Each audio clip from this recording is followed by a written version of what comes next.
ሰላም ናይ ህይወት ፈታዊ ተባዕ ቻናል ተኸታተልቲ ከመይ ቀኒኩም? ኣነ ሰላም የእግዚአብሔር አምላክ ይመስገን። ከምቲ ኣነ ሰላም ዘለኹዎ ሰላም ክትኾንልይ እናተመነኹ ንቻናለይ ሓደሽቲ ዝኾንኩም ሰብስክራይብ እናገበርኩም ቤተሰብ ሁኑ። ሰብስክራይብ ንገበርኩም ደሞ ሸር ላይክ ሃናፂ ርእይቶኹም ኣይፈለየኒ። ሰሙነ ሕማማት ከመይ ኣሎ ብወገንኩም? ብወገኔ እግዚአብሔር አምላክ ይመስገን ጽቡቅ እዩ። ልማዓንቲ ትሕፅር ዝበለት መንፈሳዊ ግጥሚ ሒዘልኩም ቀሪበ እኒአኹ።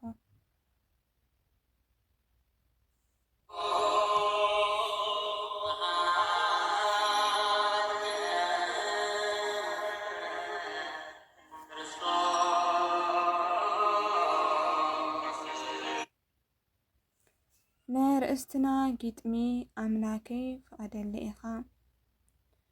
ኣምላከይ ፍቐደለይ ኢኻ ንዓኻ ክመስግን ስለቲ ውዕለትካ። ልበይ ክፈተለይ ከም ቅድስቲ ልድያ ብግብሪ ከመስግር እቲ ቅዱስ ቃልካ። ልበይ ክፈተለይ ከምቶም ቅዱሳን ዝፈልጡ ውዕለትካ። ኣምላከይ ፍቐደለይ ኢኻ። ከም ኣቦና ኣብርሃም ክኾን ተቐባሊ ጋሻ፣ ከም ኣቦና ኢዮብ ክኾን ሓያል ኣብ ፈተና፣ ከም ቅዱስ ቆርቆስ ክኾን መስካሪ ሓይልኻ፣ ከም ቅዱስ ያሬዳዊ ዘማሪ ንስምካ። ከም ቅዱስ ያሬዳዊ ዘማሪ ንስምካ።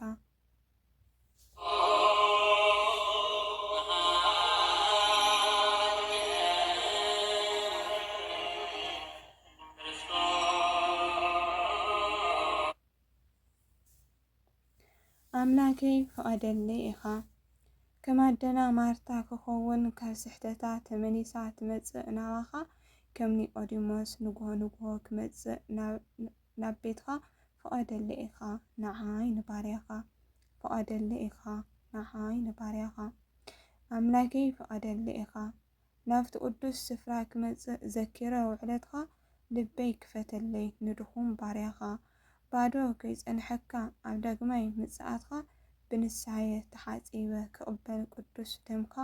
ኣማኒኤል ጎይታ ፍቐደለይ ኢኻ። ኣማኒኤል ጎይታ ፍቐደለይ ኢኻ።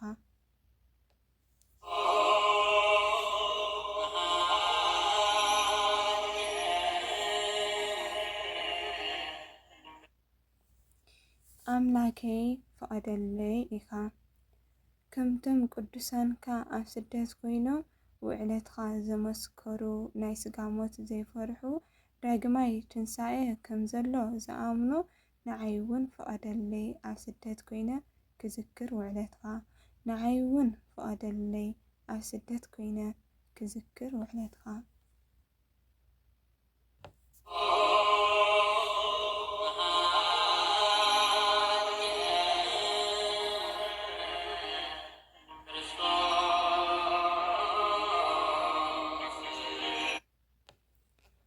አሚን።